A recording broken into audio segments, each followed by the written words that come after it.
It will be. The question was, will it be a free-to-play or a retail release? And it'll be free-to-play after you pay.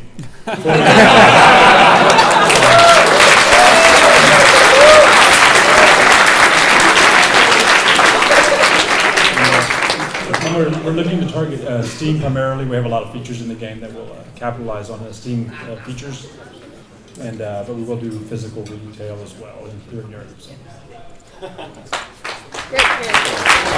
Hold on to it. Yeah. Another question right here? Yeah, you want to go?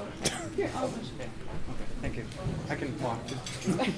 It's probably a bit early, but did you guys think about mod support, so mod tools, anything planned on that? Yeah, like ask you.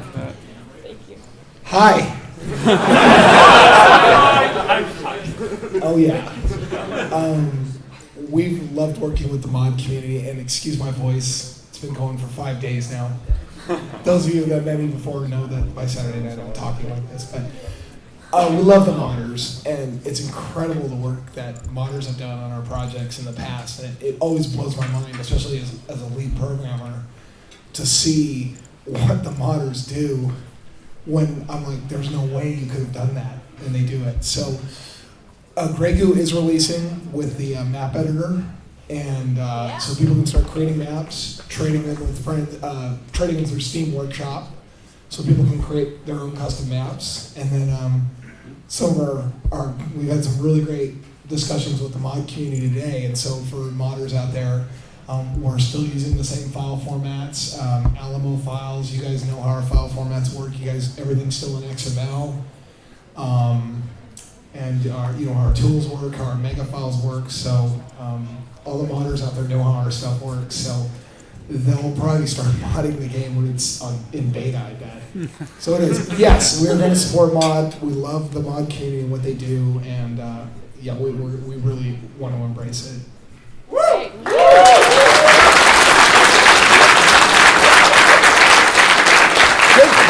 Good question. What was the inspiration for using the Goo as a faction? The name. Next question. I think. Actually, the Grey Goo name is kind of a silly name, but we stuck with it because of the core idea of creating a faction that could truly be limitless. I mean, there's in real world limits, but this is a faction that 10 years ago the technology wouldn't have allowed you to do. And Singularity's in there as well. Well, we'll get into sci-fi next, but just from a gameplay point of view, it was really intriguing to think about the kind of game mechanics you could bring into a faction that could do the things that the Goo does. And it was both a technical challenge and a game design challenge that Petroglyph really dug into deep, and it was uncharted territory. There's no book you can go to the store and figure this stuff out. So we were very intrigued by that. And then, of course, we all love sci-fi. And those of you who don't know what the Grey Goo scenario is, it's a hypothetical end of the world scenario where nanobots eat too much, and that includes us. And they take over the world and replicate out of control. So there's a lot of themes buried in why we fear that kind of thing, and so we try to explore those in the story as well. Awesome.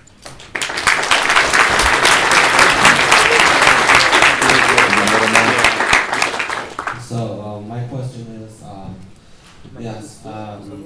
a little bit excited about how did you get the idea to this? I mean, every idea starts maybe with inspiration or something else. I would like to know what made you think that this game would be good, or how did you get the idea to that? Inspiration is a weird thing. I think like I just said, it kind of started with that core idea, and you kind of then you go to the next step of like, well, what kind of world do you want the Goo to consume? So we started there, and then we started thinking about what a space opera is, and so we really tried to make what I call a mundane space opera. I don't know if this is translating, but when I was a kid, Star Wars and Star Trek still existed in the realm of possibility. And I laid in bed dreaming about flying the Millennium Falcon. And then I still do. Yeah. Who doesn't? As you get older and learn more about science and the reality of the world we live in, you start to those science fiction what ifs became fantasies. And I want us to kind of work together to give the new generation of kids, 13-year-olds who have plenty of time to play games, to kind of think, well, what if? And there's a lot of fantastic elements in this concept, but we also want to imbue it with this fuel for imagination of young people to really like, hey, what if? So what if the space is dark and dangerous? I still want to go there. So that's more on the lore side. I think from the game side as well, we really we wanted to make an RTS. I mean, it was not a matter really of thinking about options to make it whether it was going to be a good market. We didn't look at it from the marketplace. We said, well, okay, it's a dangerous thing to go to the moon. It's a dangerous thing to make an RTS. They did it. They did the first one. Let's do the second one. So we just Petroglyph was the right partner for that. And so when we came with them, we're like, hey, let's make an RTS. They stood up and put on their moon boots to join us on this. Yeah, I'll back up on that a little bit too. Yeah, it was when these guys approached us, they were so set about, like, number one, it's like, we want to make awesome games.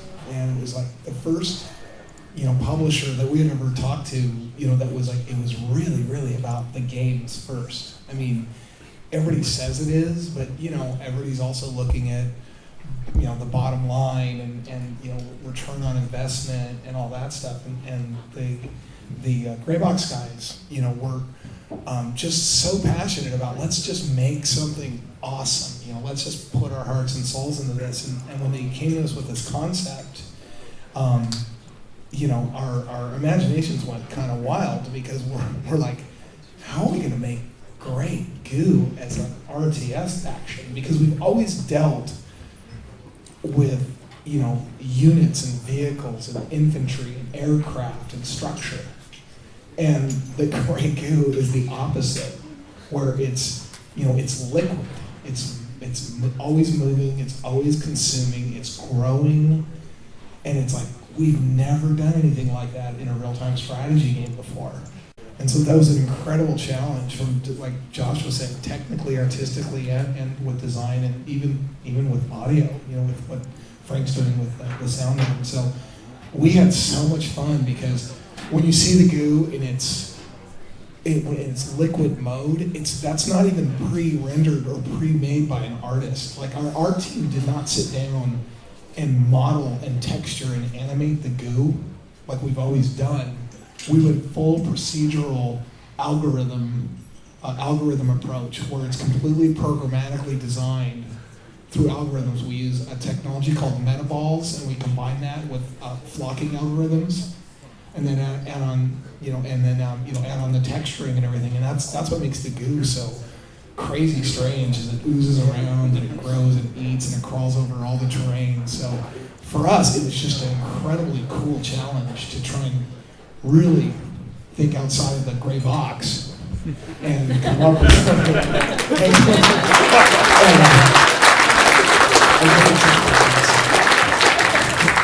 It has really been the weirdest, coolest action we've ever done, and I gotta say, I have never been more proud of an RTS in our entire development history of my almost, 30 years of making games, all the way from Westwood all the way through Petroglyph. This is the one I'm by far the most proud of. That's great.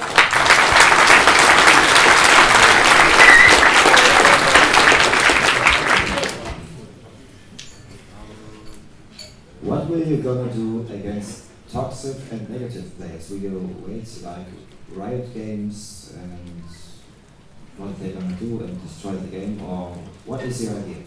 I could talk a little bit to that. Yeah, go ahead. As far as I know, we removed in-game chat. And I don't know how to say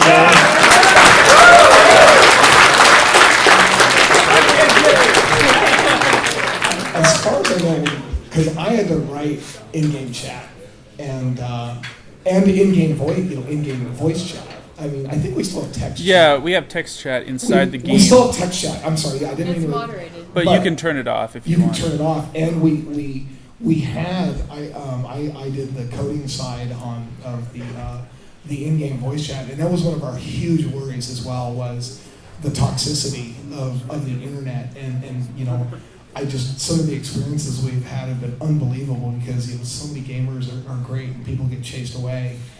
So our ideal thought was, well, if people really want to use it, they can use TeamSpeak or Ventrilo or whatever. So that was kind of, and probably Josh, you could probably talk a little bit more to that, but that was our fear, and we want people to have a very positive experience. And we love to see the advances that Riot is doing.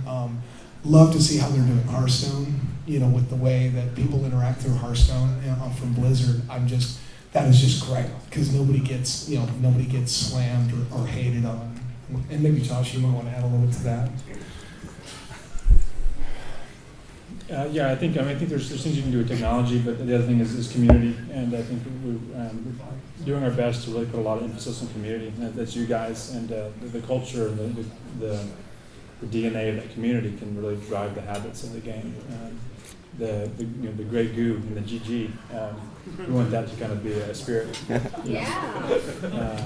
that kind of permeates the game, because we can only do so much. There's always going to be ways to convey negativity and positivity, and whether it's on the forums or in the in-game chat. I think as a publisher, more than anything, we want to make sure that the community is healthy, and that we as a publisher set a good example, and celebrate the individuals who kind of who raise up the quality of the community. Great.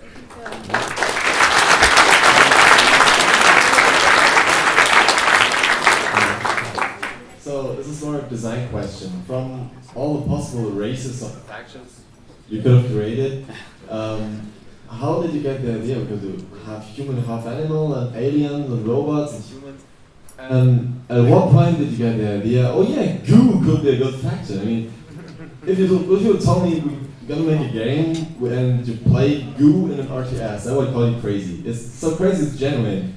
But how did you get that idea? How did it actually make it into the game? You want to give it to Ted? Good question. I think this is a Josh Good question. Too, actually, it's a story. Well, it's a story thing. I think the main thing was we started with the Goo first. Yeah. It was like, let's figure out let's figure out an RTS where the Goo is the centerpiece, and then we built the other factions around that. At a more, actually, I'll speak kind of more design here, and this is probably more Petroclip's realm, as we looked at strategy games as a whole, and in the past probably decade or so, the genre as a whole kind of splintered, and a lot of different RTSs were innovating on different things, and there was a lot of great choices being made in innovation, but on the whole, the genre kind of became dispersed. StarCraft became the RTS, and there was a lot of young kids that came in today that were like, is this like StarCraft? And that's all they know. Or like, is this a MOBA? And then with that, we went to, in Petroglyph, we had a great pedigree with RTS, and there's a lot of Command and Conquer DNA in Grey Goo. We kind of looked at that as the center line, and that's probably most represented in the beta, I would say. But then the humans, it draws from a lot of the innovations done in some of the macro strategic games like Supreme Commander, Total Annihilation. There's a little bit of dash of that, and the Goo, it's really its own thing. I think we take a lot of pride in it being something new to RTS, but at the same time, it offers the aesthetic of being agile and nimble, something that's a little bit more tactical, like your Dawn of Wars and your Company of Heroes and games like that. So I think our hope is that it's not so much that I think a lot of people say we're competing with StarCraft. So no, we want to stand with StarCraft. That RTS is a genre and that it's still alive. I think my hope is that people who have StarCraft will buy Grey Goo, and that I always people who play Grey Goo say, oh, you know what, I can take StarCraft. There's people who are too afraid of StarCraft, and I hope that we can make an RTS that gives them a love for the genre, so they can have the courage to kind of demand more of the industry to have more games like that. at Grey Box, we really value games that have depth of play. We say that, remind our guys that, hey, we're not curing cancer here, we're making games. But the person who cures cancer, they might be playing one of our games now. And so, we take a lot of pride and we put a lot of purpose behind that. But we ultimately want the industry to be healthy and vibrant. My son is playing games right now, and I want him to have good games to play. And Grey Goo, he plays every day, literally. Aw. I'll add on to that, Well said. Yeah, and to add on to that a little bit, like you were kind of talking about the three factions, there were a lot of incredible minds that went into this because we had people on the Grey Box side working on this, and then a lot of people don't realize that Weta Workshop out of New Zealand is also involved in the project. And so, they're amazing. So we've got these guys, these wild guys in Houston. They're from Texas. It's like, who are these guys? And they've got all these crazy cool ideas, and then we throw us into the mix. We're like, okay, how can we make a game out of this? And then we've got Weta, who's worked on The Hobbit, Lord of the Rings, and District 9, and they really had a lot of really cool collaboration to throw into it. And for us, I think the cool thing was the three unique, cool, different factions that all played differently. They're not reskins, of the same faction. Each one of them has a very unique, cool play style that is constantly, really making your experience, especially through the tech upgrades. You could even pick a faction and you have 15 choices of different ways to upgrade your technology. So for us, it was about that fun play of having three amazing factions, with a lot of balance work behind it to make them awesome and play together and just make that game so replayable with the AI and playing with your friends on multiplayer. So We're going to take 3 more questions. We have one right here. One right there. There's 4 I do or want to 5. take some over here. Should we do 5? We'll be brief. Okay. So we'll do more than 3, but okay. Yes, go ahead, sir. We'll do 10 minutes of questions. Yeah, hi. Since you said you're very proud of your project due to its unique race, will each faction features its own music? Oh, there you go. Well,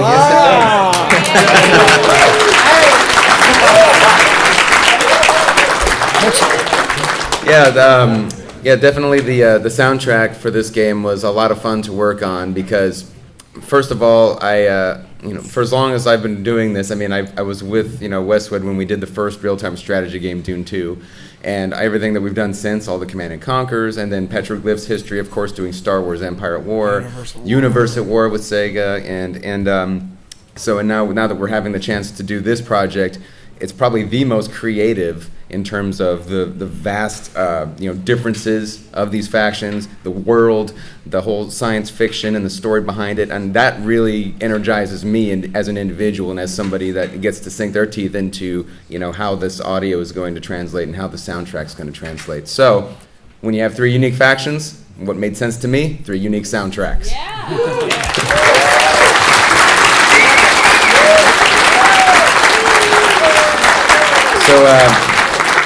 So for everyone who, I spoke to a good number of you throughout the show, but for people who are here that haven't gotten the spiel of this yet, just to give you what's in store, the beta faction, aesthetically, of course, has got heavily armored vehicles, very smoky, fire-based, real gritty looking and feeling play style. So I went with an industrial soundtrack, which has like metallic percussion and distorted synthesizers and heavy brass to kind of emulate that grit.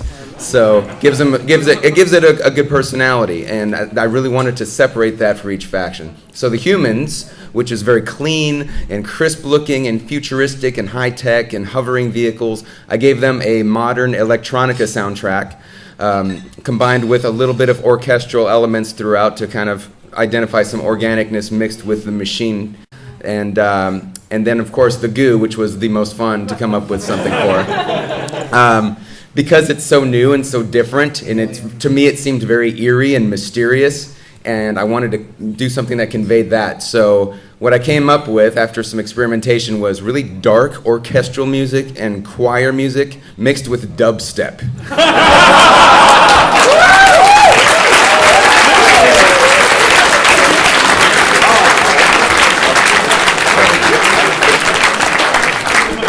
So it's gonna be a really fun mix of music. And final thing I want to say about it is, for anyone who was Command & Conquer fans, you might remember a little something called the jukebox mode in for music.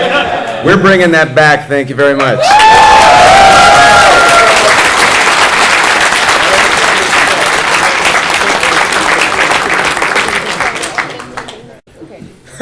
I read a little bit about the backstory of the beta, especially regarding a group called the Silent Ones. Oh. Is there like a secret 4 faction? Josh,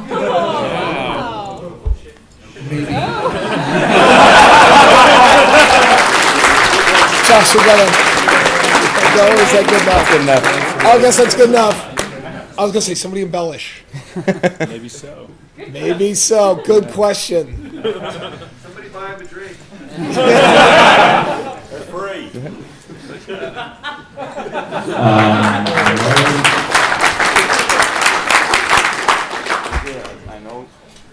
I know you guys like your game, how it is, and we all know it's fantastic and it looks fantastic and it plays fantastic.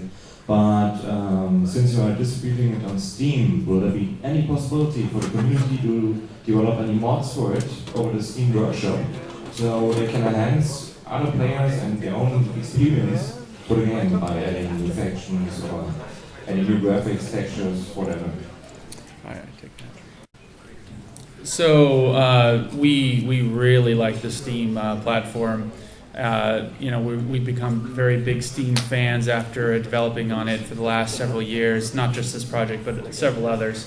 And I can say that we will have a very robust train editor for people to create their own maps with.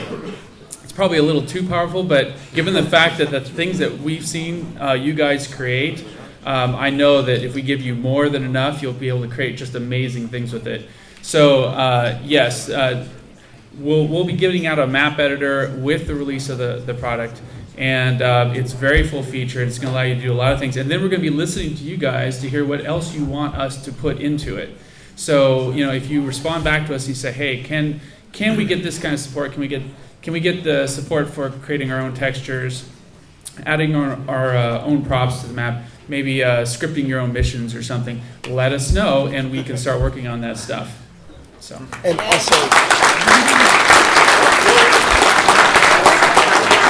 just to kind of piggyback on what Ted said, and kind of repeat it as, we're always blown away by what the modders do. And like I said, I was a lead programmer in Star Wars Empire and War, and designers would ask me like, "Oh, can we do this?" And I'm like, "Well, it's just not in that scope." And then suddenly the mod community does it without source code, and it would blow my mind. I'm like, "How in the heck?" And I email the guy, and "How did you do that?"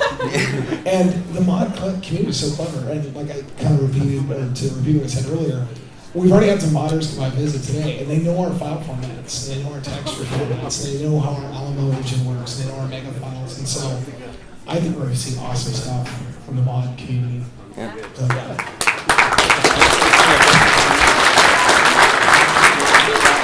Okay. All right, 2 more. I'm one of the more single-player focusing guys before I hit the multiplayer. And I want to know how long can I play single player in the 3 factions before I have to hit the multiplayer for more content? Good question. So we've been kind of estimating it at around 15 to 20 hours, depending on your skill level. And there are 3 modes or 3 levels of difficulty that you can play those missions on, and you'll get different achievements and bonuses based on the difficulty levels that you play through the campaign. So there's some replayability there as well. The nice thing that I think we did with the single player campaign, though, which is 15 missions, is that it is the exact same gameplay that you get in multiplayer. So you're not playing one game in single player and then playing a different game with different units and different balance in multiplayer. So by the time you're finished playing the single player campaign, we want you to feel really trained up, really able to play on the multiplayer level without, being crushed, because you're coming into it and it's like, wait, I didn't play this before. What is all this new stuff, or why is this stuff all different? We thought that was really important, and because we really want to grow the online community for this game. This is what makes games truly, truly spectacular and valued is to make it popular with the online community, because you guys, we've really migrated away from single player games recently, right? With the MMOs and things like that, and because we're getting back to the core, because we have a really exciting and engaging story to tell, we think that this game is going to bring us back to that core that made RTS games so valuable and so fun to play. So you're completely set up to play multiplayer after you finish the campaign. But to piggyback on that, like I do everything.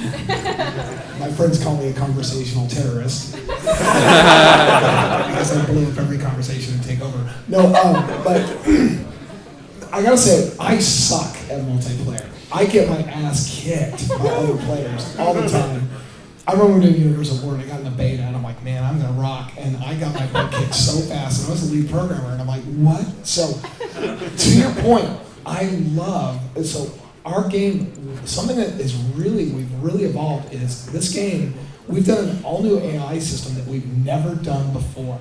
And our past games and a lot of RTS games do a scripted system where the AIs run through pre-built stories or pre-built scripts on what they're going to build, how they're going to attack, waves of attack, timing, and they kind of just run these scripts and they try and survive, and they look into the fog of war and they kind of cheat, and they'll sometimes give themselves extra credits, and and the idea is to make the game as fun as you can. Even if the AI is kind of tweaking or adjusting in the background, we want to make a good game, but this AI is making single player and playing against skirmish, skirmishing against the AIs and skirmishing, like co-oping up with your friends and playing AIs, insanely fun. And that is something I love about this thing so much, because we're using a reactive AI system now. For the first time, we've never done this kind of system before, where that AI it won't go and look through the fog of war and see what you're doing. It sends scouts in.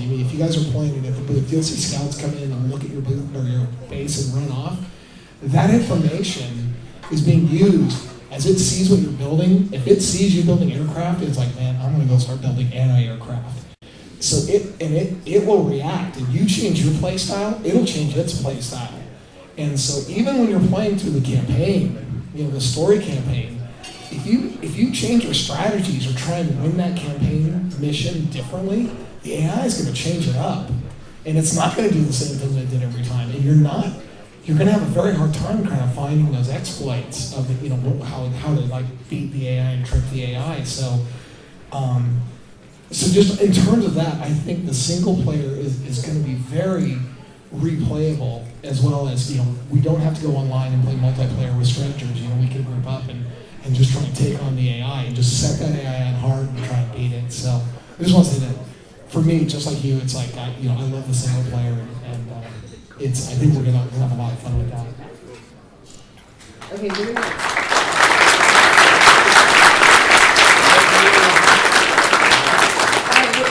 going to squeeze in 2 more questions, guys. We'll be short. Precise, short, sweet. That's not Always. No piggybacking. All right, here we go. No conversation. Thanks. First off, thanks for the big event. Thanks for the. Thank you guys. Yeah. Yes.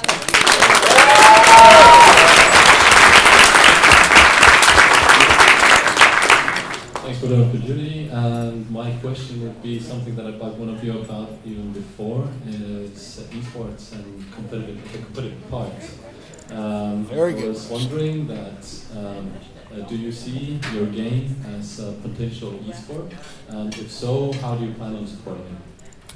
So we have definitely been looking at esports, and we've been looking at what makes those games so popular and what those players are looking for in a game. And I have to say that our core focus up until now and continuing forward has been to just first and foremost make a really great game. Make a very well-balanced, well-polished game. Because if the game isn't good in the first place, you're not going to bring people in to play the game as a sport. But we have been looking at some of those features, and we were discussing them internally. So, some of those things are definitely being talked about. We are planning around them, but we are, and we will have some of those things in the game when it launches. Yeah, absolutely. So. I'm not sure if you want to add anything to that. Yeah, I'm just going to repeat what Ted said, but just so you know that the design, from a design point of view, a lot of considerations were made to make this game viable and competitive. So there's not going to be a lot of goofiness. But at the same time, we really took it, first and foremost, let's make a really fun, we call it Beer and Pretzels game. This is a game that you can bring your friends over on a Friday night, set up a LAN, have a really good solid time. LAN mode, yeah. And feel like it's truly competitive. You're playing chess, yeah. Yeah, no We way. actually have an hour. If everyone is willing to stay for a little bit longer, we can do more questions. Just one. It's really short. Okay, I'm giving it to him, but then I'll give it to you, and then if anyone wants questions, we'll continue the Q&A. Oh, so we can't keep going? We can. Hi. Do you think about cooperative single player, like cooperative campaign? That was not part of the original design. We have talked about it internally a little bit, but no, the game doesn't currently support that. But we are always considering things like that for any future work that we do on the product line. You can. Josh just reminded me that you can play skirmish mode against the AI, so you can set up various scenarios, on any of our multiplayer maps. So, you can team up with a friend and play against the AI. And as Mike mentioned too, the AI is going to adapt. So depending on which friend you bring and how you play the game's going to feel different each time that you play. And Ted and Josh kind of said too, that is kind of off the question, but the game, you do not have to have an internet connection to play, which we thought was a really important thing. So if you're on a laptop or, traveling or going away to a cabin for the weekend, you don't have to have the internet connection to make sure that you have to play.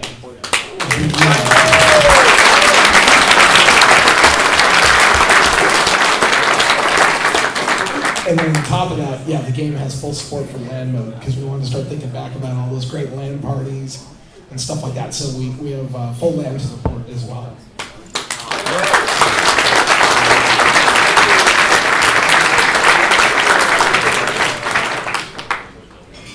Any others? Are we all good? We good? All right, keep them coming. We got one more. Yeah, I would like to ask something about the story. Do you plan on expanding your fictional universe in other ways than the game itself, or add-ons like books or CDs or anything? Hand that one to Chuck. It depends who you ask. I think when we set out, I think we really wanted to, for the Goo to be compelling, we wanted to create a world that felt authentic and lived in, and so we built more depth into the world than probably needed for an RTS. I think there's some good framework there to really extend it, both in a lineage of RTS. Someone mentioned the silent ones. That's something that is planned for extensions, and to be able to go cross-genre or cross-media. Those are things that we're looking at as well. And we want to, again, kind of like the game, you want to see what people respond to and kind of know where you want to go. And I think from a narrative point of view, we have a destination where we want to be, and we're looking at the fans to tell us how to get there. Good question.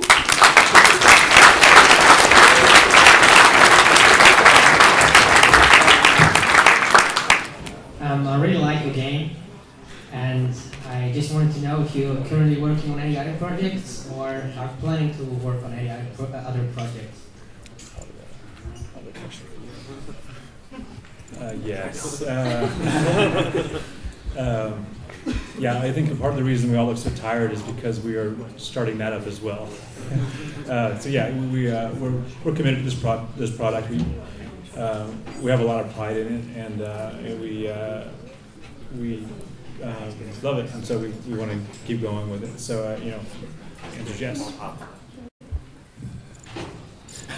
Sorry, guys. What? I missed it. Oh, are we done? Yeah. Okay. We all set? Any other questions? Okay, this one. 1, 2. Okay, 2 more. Keep them coming.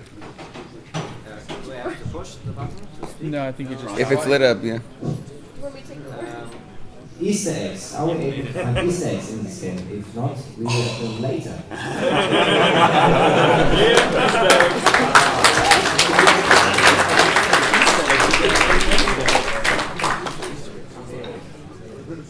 You guys are going to have to talk to me about this outside. The first rule of Easter eggs is there are no Easter eggs. I am notorious for putting Easter eggs into games, and I love them. And you know, thanks for the reminder, because we have been so busy working on this thing, and it just didn't even cross my mind.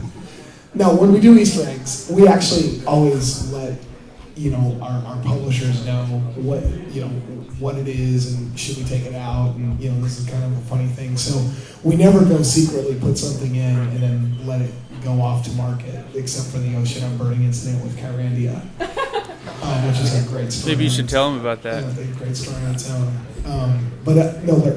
Yeah. So I just want to say, thanks for the reminder on that. Now, we will not go, and we will make sure that our partners here are aware if there is a little something that, let them know and be aware of it. But, yeah, that's I love doing those things, so we'll see what we can come up with. And then bring it up in the forums. Yeah. Sorry. Actually, I'm gonna be the piggyback on that for a minute. There was a little audio-related Easter egg, if I recall, that was requested via the publisher. So we'll see if somebody can figure it out. Wait, what? How do I not know about this? It has to do with the Goo epic. That's the only thing I'll say. And there's one other thing. Almost every one of our games always gets what we call a TED head hidden into the game somewhere, and he hates it because it's his shit. And so I think first and foremost we got to figure out where to put the TED head, because it is a tradition, and Ted loves having his head in the game. I love it.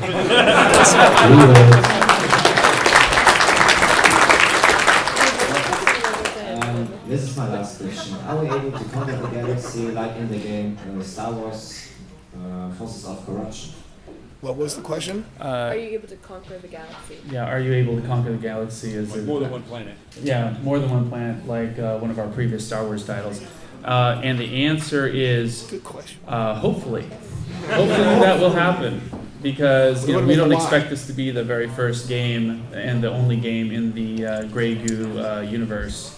We want more games to come down the line, and we already are thinking about that right now. Yeah, great question.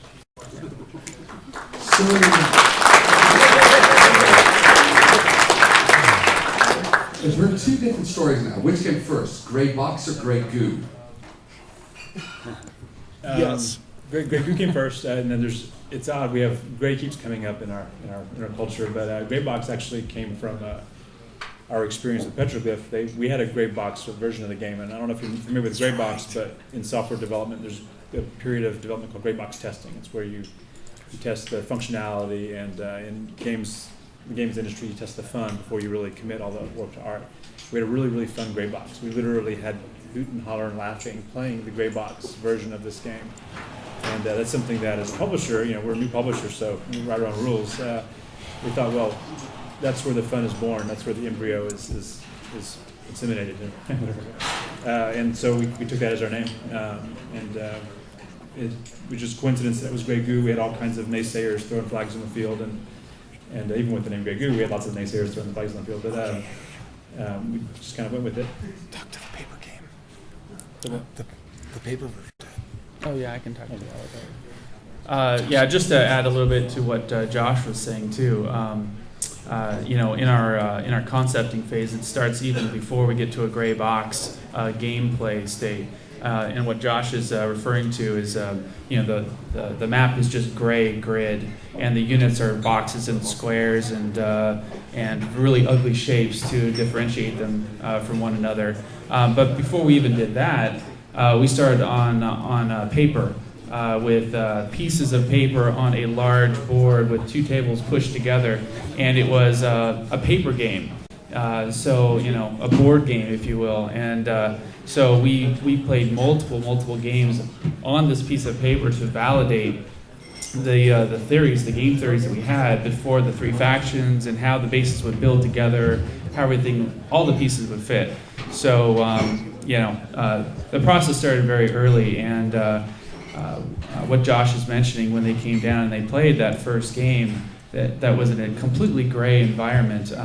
Yeah, he's right. There was a lot of you know, excitement over it, because it was a great moment for us as Petroglyph, because we were able to create a version of the game that was very playable, very testable, and we could prove out the fun very early on. And that is what has allowed us to spend the last 16 months balancing this game, iterating on it, and making it as good as it is. So we've really focused on quality, and we've had the time to do that, which is not usually always the case. We've all worked on, well, you know, the people up here have worked on projects before where you're working till the very last minute to get a game out the door, and you're all crossing your fingers going, well, I hope it's a fun game too, because we haven't had time to play it. We just finished it. But we actually finished the core gameplay 16 months ago, and we've been making it better ever since. So, you know, we think that is, you know, definitely the right way to go in developing a game, and we're really thankful to be working with a publisher like Greybox that's given us the time to make that game as good as it is.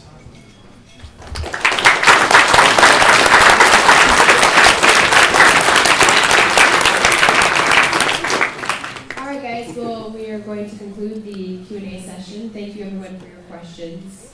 If you have any other questions that you weren't able to ask, you can. Or around.